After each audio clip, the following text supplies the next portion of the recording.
do is actually cut spending, discretionary spending. Now, at the same time, we also have to say, if we're ever going to really get this spending situation under control, we have to deal with the entitlement programs.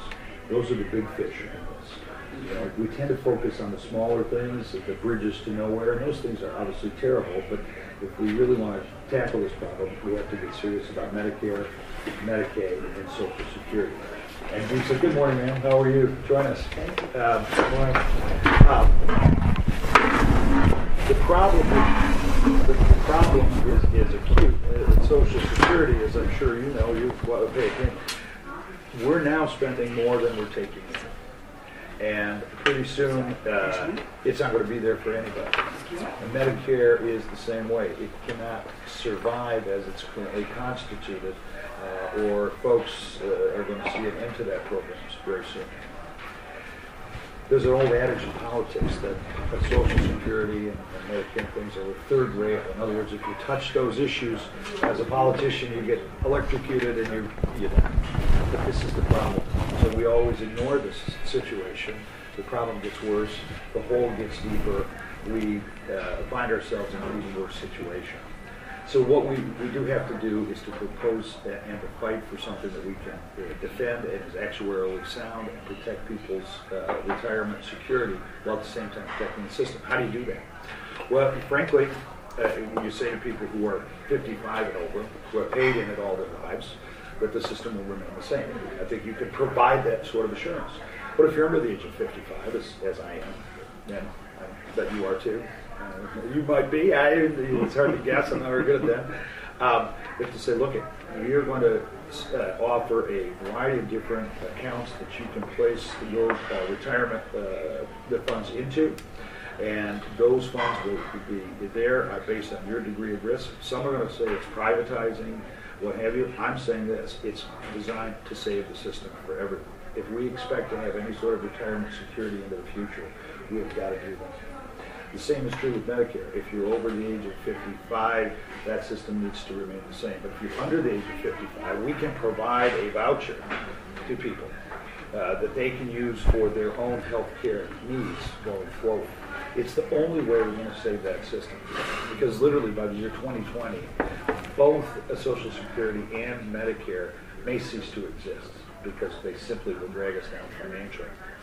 So that's why I'm going to want. That's why when I say getting a handle on wasteful Washington spending, I'm saying if we don't touch these and tackle these big issues now, we're going to make the situation even worse than it is today. And there's an old adage that says if you're in a hole and you want to get out, the first thing you have to do is stop digging. And we need to stop digging, and that's my approach.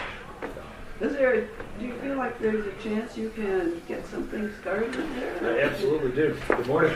Hi. Hi. How are you? Good thing. I absolutely do. I know.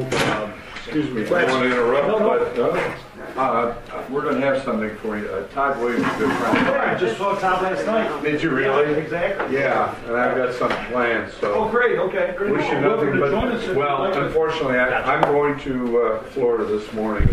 So, yeah, I'll tell Todd that I ran into you and Tony Versace. Oh, yeah. Tony, yes, exactly. Okay. You mentioned that. Yeah. Thanks, so Tony. We'll do something, and I wish you nothing but the best. Thank you, sir. Appreciate it. We need you. Believe me.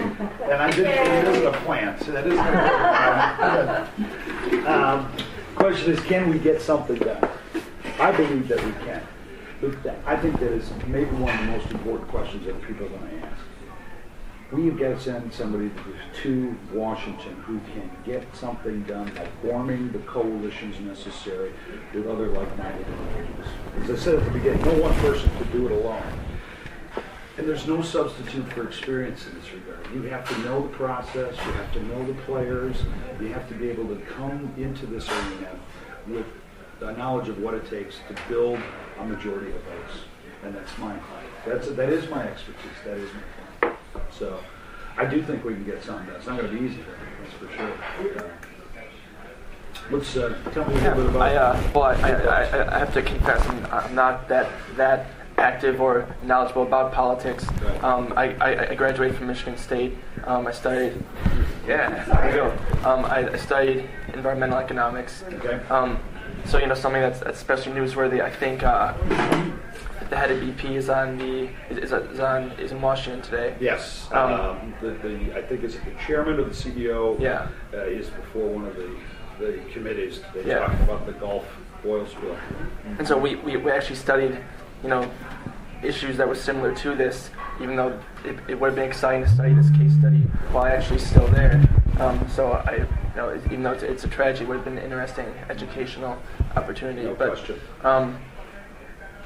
I guess it's a real tragedy. It's something that my family we talk about. It seems every night about how we have friends who used to live in New Orleans, and it's really terrible what's going on the Gulf Coast.